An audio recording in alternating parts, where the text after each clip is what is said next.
You're listening to the Hunting Land Man podcast. This is Slade Priest, your host, the Hunting Land Man. Rack buck down here on opening day. If you're interested in rack bucks and real estate and everything that has to do with hunting property, this is the podcast for you. Well, here we go, the Hunting Land Man podcast, episode 72. We got the main man, Caleb, on the mic. He's been a little bit since he's been on here. Been a little bit since I've been on here. I was looking at the last one we posted. It was August 20th, so we're going to knock out 2 today. As always, the Hunting Land Man podcast is brought to you by Southern Ag Credit. They take great care of us. And in a time where prices, which we're going to get into today on the podcast, where prices keep going up, it is so important, not only the lender that you use from a interest rate standpoint and ease of use standpoint, but also what the appraisals. And we'll get into that today a little bit. So that's super important. So Southern Ag Credit, Alex, Austin, they will hook you up. All right, this episode, real estate update. Okay, we're recording this on November the 5th. It's a full moon today. Dun, dun, dun. Be a good day to be in the Midwest. It's going to be a good day, which is where I'm going on Friday. We'll get to that at the end of the podcast. So we got Caleb and I on here. Caleb, what year is this for you, like, with your real estate license? This is my 3rd year with my license, and my first 12 months, I didn't even, get a listing.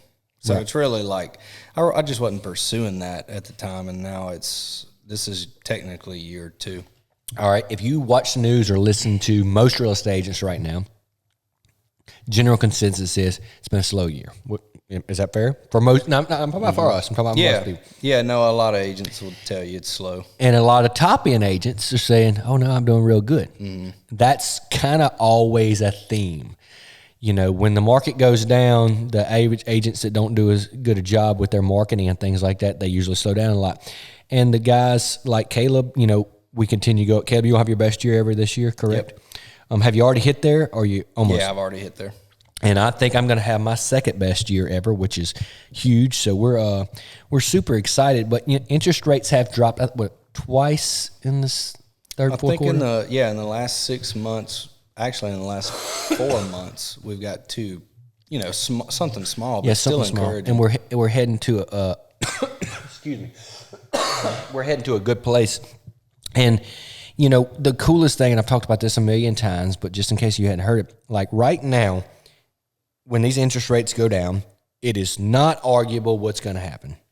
Yeah, the prices are going to go up, and there's going to be more demand for the same properties. Yep. All right. Well, as Southern Ag Credit, they will write your rate down for free. So if you buy now and then spring of 26 comes around and interest rates drop another point or something, guess what? You can get down to that point and you get your land for cheaper. It's the old saying, the best time to buy land was 20 years ago. The second best time is today. Mm-hmm. It really is, y'all. It's crazy. And I like to consider myself young, but I've been doing this long enough now. I remember a track me and you were both familiar with. I killed a deer on Saturday, what we call Thunder Hollow, 284 acres. Caleb hunted out there for a while, and it's a really good property. When I bought it, I thought I paid, a little less than fair market value. I paid $3,100 an acre for it. Shoot. I mean, that same property, if I list it right now, it's $4,500. Yeah, if you could sell that property right now for $3,100, I don't have the money, but I'd be rounding it up from somebody. I tell you this, I've cut a couple $100,000 worth of timber off of it, and I could still sell it for mid-4s. No doubt. Just where it's at, location. And, the market is doing good. Like, I had a conversation with a client this week, and he was a guy from South Louisiana, as most of our clients are, and he was like, I'm going to lowball this guy, see what he does. And I just told him, I'm not a yes guy. I don't tell you what you want to hear. I tell you the truth. And I said, man, look, I'm not being rude, but there's a lot of people. There's not a shortage of people wanting to buy Southwest Mississippi property. Yeah. There's not a shortage of people. So it's, to tell me, hey, I want my dream property, I want this, and then to say I want a deal, it's 2 totally different conversations. Right. Not saying if you tell me, if Caleb comes to me tomorrow and says, hey, Slade, I want 100 acres with a pond or a creek, place me and my grandkids can kill my deer, and I find it for you, my goal for you is to get you a fair deal. Yeah. Like if we're just gonna go after a great deal, that's a totally different conversation. But yeah, in today's market, it's hard to get a great deal, and especially if you're looking for something turnkey or mostly turnkey. Mm-hmm. You got to you can't have your cake and eat it too. Very rarely. I mean, it happens every now and then, and everyone's heard of those few times in the last 24 months that a deal like that's happened, and so they bank on that. But ultimately, if your goal is to buy and own land, that you can't bank on just finding a great property for a great deal. If you do find a deal, there's a reason usually. That's Maybe true. it's ugly right now, That's true. but you know it can be fixed. Maybe there's an access issue. Maybe there's but to say, oh no, I want it clean cut, quarter-mile road frontage, 100 acres with a pond, I'm like, so does everybody else, bro. Yeah. It's a lot of sharks out there, no doubt. So, but in general, the market's good. And like I said, I've been doing this a while now, and you just see it just keeps going up. And you think, man, will it ever stop? But it hadn't since Adam and Eve. It's been, it's been getting and more expensive. And the thing, as I'm a dad, Caleb's a dad now, and the thing as you get older, like I've said this a million times, is those years with the kids we ain't getting back. Yeah. And we know land's going up, and we know we want land for our kids to grow up on. So what are you waiting on, bro? Well, here's the deal. When we talk about land prices, everyone that asks the question, is it going to keep going up? Well, let's just take land out of the equation. Let's think about everything else in the world that you can buy. That they're making more of. It's gone up. When you think about how much a gallon of milk costs now versus 15 years ago, or when you think about your car, think about a car, how much that's gone up in the last 5 years. 5 years, $50,000 would buy you most anything. Now not really. It's six figures. They're selling, SUVs for $100,000 and trucks for $100,000 now. And so when it's just due to inflation. Now, hopefully we're getting that under control a little bit, but it's not going to stop. I mean, look at the way the world's headed. And where we're at in Louisiana right here, north of Baton Rouge, and in southwest Mississippi, we have some other factors other than just land going up. People are migrating to the cities. High-speed internet's way more available. People are working out. People are the lot and block, and you can throw a rock and hit your neighbor is not as attractive as it may be sometimes, or you had to be in town. But even those properties have gone up a bunch. Yeah. Well, I mean, think about everything in life. What costs less than it did 10 years ago? That's right. I can't think of one single thing. So we say that to say this, if you're thinking about buying a place for you or your grandkids, you're not getting the years back. I live this every day. I moved to Stand yesterday for my little girl for youth season. I'm getting excited about getting to the Midwest right now. When I go to the Midwest, it brings me back to 5 years ago when I started buying land up there. And as always, if I'd have known what I know now, I'd have mortgaged the kids to buy it, because I was buying stuff at $2,000 an acre that is now selling for $4,500 to $5,000 an acre, and that's in 5 years. Literally, the first tract we ever bought up there was $2,164 an acre, I believe, or something. I think that's right. You probably felt like you didn't have that much skin off of it either. Well, I felt like I was getting a good deal, not a great deal. Yeah, back to a point. That's what I'm saying. So, okay, y'all listen to this, and this is put yourself sitting in Baton Rouge or New Orleans, and you're investing in Southwest Mississippi. That's no different than Slade leaving Southwest Mississippi and going to Missouri, somewhere another state. Yeah. Okay, so felt like a good deal. I'm okay with a fair deal. I got a fair deal. I got a decent camp, income, because CRP income. I had $6,600 a year for CRP income, good timber, good hunting, $2,164 an acre. That property has sold either 3 or 4 times since I bought it. The same stuff is selling for $4,500, $5,000 an acre right now, and that's in 5 years. So if I would have been on the fence saying, no, I got to look for a great deal, well, now I'd be hoping I'd be getting it for $4,000 an acre. I'd be paying double, Yeah, people talk about, like I had a guy call me not long ago about a piece of property that I have listed right now, and he said, well, man, I could have bought this place 7 years ago for half the price. So you could have bought just about anywhere for half the price 7 years ago, not just this place. And he's all hung up on it. And I'm like, man, it doesn't matter what it was worth 7 years ago. This is what it's worth today, and we're not going backwards. I had a client, the one you're showing property to Saturday. You talked to him, by the way? I did talk to him. Okay, he said, don't you think that property is a little high for the river bottoms? I said, well, the tract beside it sold for almost $4,000 an acre. Oh, okay. It's like, I ain't making this stuff up. This is what it sells for. Yeah.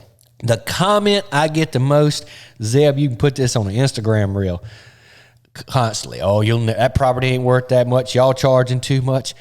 and I don't do it because I'm not petty, but I want to get under it and just post a sold picture every time. They keep posting it and it keeps selling. It's like, dude, I'm not making up these prices. This is what the places are worth. Clients want it, they buy it, Southern Ag Credit finance it, and we all have a Merry Christmas. And while you're sitting over there complaining on YouTube or Instagram or Facebook about land prices are too high, these other people are buying the properties, enjoying it with their family, increasing in value, and they're sitting around saying, man, it's the best investment I ever made. Yeah. No, I mean, if you're going to do something, you got to just go out on a limb and do it. Mm-hmm. You know, it's just like, man, I can remember when me and Claire bought our first home in Natchez. It was a small 825 square foot home, paid $90,000 for it, and I felt like I was going way out on a limb, you know, doing something crazy. And, you know, we sold it a couple of years later, did okay on it, you know, and you just got to do it. You know, it takes action. A good plan is not worth anything if you don't take action. What do you think, Caleb, what would you say our inventory looks like right now? As far as like rating it? No, do you think we have a lot of inventory? Do you think, where would you say, because during COVID, of course, we had low inventory, and then maybe last year we got inventory, or the year before that got up a little bit. Mm-hmm. What do you think right now? Somewhere in between there, but it's still, we got some pretty good inventory. Mm-hmm. A lot of the good ones are selling quick though. You know, if we have a really good property priced right, it's still selling quick. Case in point, Caleb and I listed 113 acres right down the road from here with a nice home on it, needed a little work on it. But besides a little bit of work, it checked everybody's box. Had a pond, easy to get to, good hunting, good timber. Sold, first week? Yeah, sold. And had multiple people look at it. Yeah, Caleb showed it. I listed it, sold it, first week, closed already. We got another one, 203 acres. And I remember when I looked at it the first time, I was like, yeah, this one won't last long. Nice barn dominium, good food plots. Guy kept it up nice, which is both properties, a huge deal. Yep. Sold in the first week on the market, several offers. That was a 7-figure property too. Yeah, 7-figure property. Good properties sell fast and turnkey. Because I've got 169 acres out here in Amite County right now that is as good or better than both of those properties, but it's not turnkey. Yep. And it hadn't sold yet. Now it will sell. I got a guy going to look at it next week, or Caleb's going to show it to him next week. He don't know it yet, but because I'll be in the Midwest. But good stuff sells fast. So let's just say you're sitting out there and you got a good job. You're making, you and your wife making pretty good income. I've been wanting to buy me a hunting property in Liberty or Woodville or whatever. Okay, well, let's say right now you can only afford $250,000, say 60 acres, something like that. All right, so you buy that right now, do your little work, get your little camp on it. In a couple of years, hopefully your income keeps going up. You're going to get equity in that property, and you sell it and you move up. And you sell it and you move up, and you sell it and you move up. And you're going to make it turnkey. And what you're going to find out when you're making these properties turnkey is that's the funnest part of land ownership, is playing with the property. Speaking of, Caleb, we didn't bring this up. Me and Caleb bought a property the other day, and Caleb's been up there doing all the work. I've just been directing from above, but it's fun. It's different. It is fun. It's different when you're on your own dirt. So I got a glass like Pirates of the Caribbean where I've got a jar of dirt. Yeah. And so I'm next time I go up there, probably go up there either tomorrow or the next day, I'm going to just put some dirt in there just to take with me so I can bring home a little bit of my first dirt I've ever owned, because it's the first tract of land I've ever bought. But he probably needs to give me the money for half of that. Yeah, for half. I'll sell half of it to you. Yeah. But no, it is. I went up there and sprayed and planted the food plots, and every time I go up there, I just kind of look around at all the trees like, damn, I own that tree. Like how it's just a weird feeling when you think about it and just slow down and smell the roses a little bit. And then you go soiree you a doe on it. That feels good too. That deer I killed on Thunder Hollow Saturday was the first deer I ever killed out there. You've really? Killed 2 or 3 out there. I killed one. That's the first one I ever killed out there. Killed some hogs. That's awesome. Well, that deer you killed at your house is your Big Ten's first one you ever killed at the house. Yeah, the next podcast we're going to go into that deer and kind of where our season at so far. But in general, the market is really good right now. Questions we get, hey, Slade, where can you get the most bang for your buck? Well, consistently, this has never changed. Your drive time from Baton Rouge, New Orleans, you get Amite, Wilson County Yeah. You ain't getting a deal. I mean, they're few and far between. It's down here. hard. I would say that that's one of the first questions we ask clients. Well, what's your drive? Budget, goals, drive time. Because drive time's huge. I feel like you can get up to Claiborne County, and I feel like you're getting 500 an acre cheaper, maybe more. Yeah, and I would say probably a tick better hunting. Oh yeah, ain't no doubt. Claiborne, Jefferson. I've got that 302 right now, and me and Caleb's got the 98 also. And if you look at the pictures on that 302, I hunt around my house. I don't know, 1,500 acres right there. And that 302's got bigger deer than all that. It's got 3 bigger deer on it right now than you have on camera on the whole 1,500 by your house. Right. Some good ones.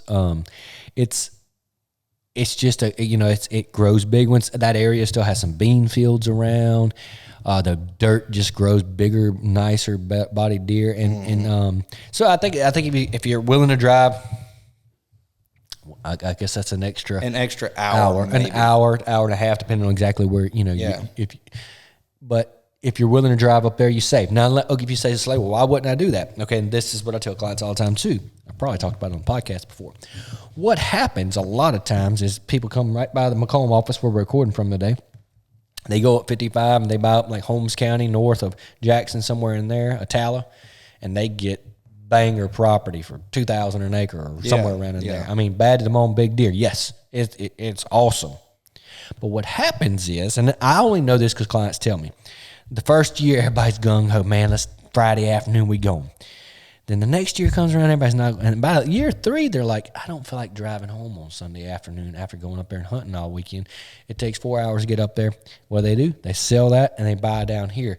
They get less acreage, but everybody goes more because of their drive time. So at some point, you got to kind of draw a line in the sand and say, like, if I buy something 4.5 hours away, I may as well buy something in the Midwest because I'm going to go the exact same number of times. Yeah, it's no doubt. No doubt. I mean, for me, the way we're busy and we're controlled by our clients, like I've not been up there to hunt the 302 one time this year because I'm hunting everything around the house because it's convenient.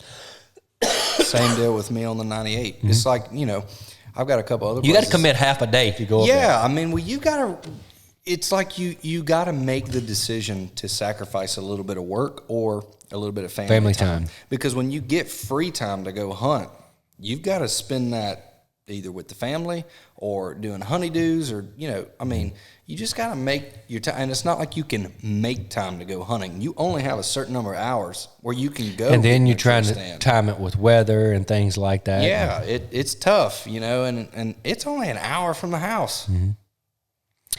That we're spoiled because we live close to some really, really good hunting. And you can be spoiled too if you buy properties. I'd say, if you live in Baton Rouge and you're buying Amet or Wilson County, that's a good spot to drive to. Natchez is not bad because you go straight up 61, and Pike County's not bad. It's just typically, historically, you want to be west of 55. Doesn't mean you can't go big deer east of 55. They do it all the time. We interviewed somebody in this office that killed a 200 east of 55. Yeah. So you can do that.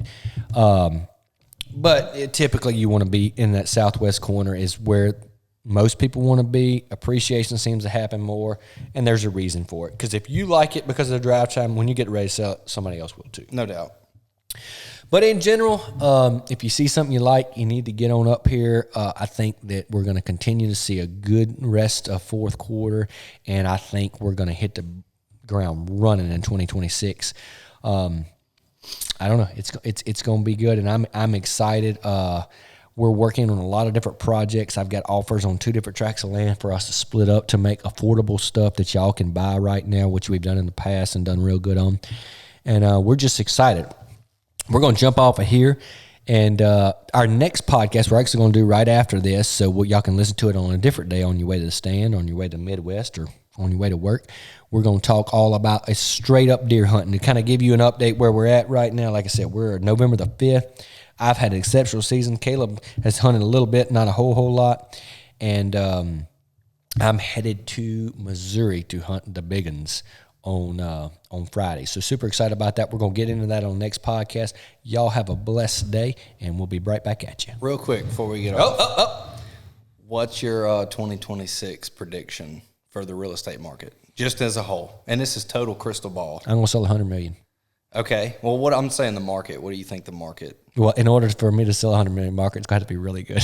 Yeah, I think we're going to get a dip. I think it's going to be a great year in 2026. I think we're going to continue to see rates drop, and I think we're just going to get a rush.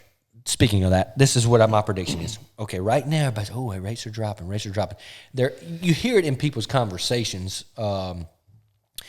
Interest rates are high right now, but they're really not. They're really normal. And so as they get even below normal in 2026, then normal, because we're short-term memory people, normal is 6, 7.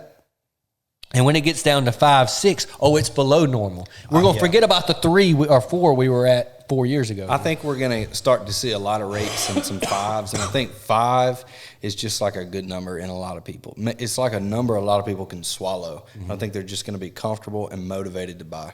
I agree. I think it's going to be a good 2026. Call us and get on our email list, and we can go get you something before those prices keep going up. All right, we're going to jump off here. Hey, thank you for listening to the Hunt and Land Man podcast. If you will, take a moment, give us a 5-star written review, guys. This really helps us out. And if you know anybody you think will be interested in this podcast, please share it with them.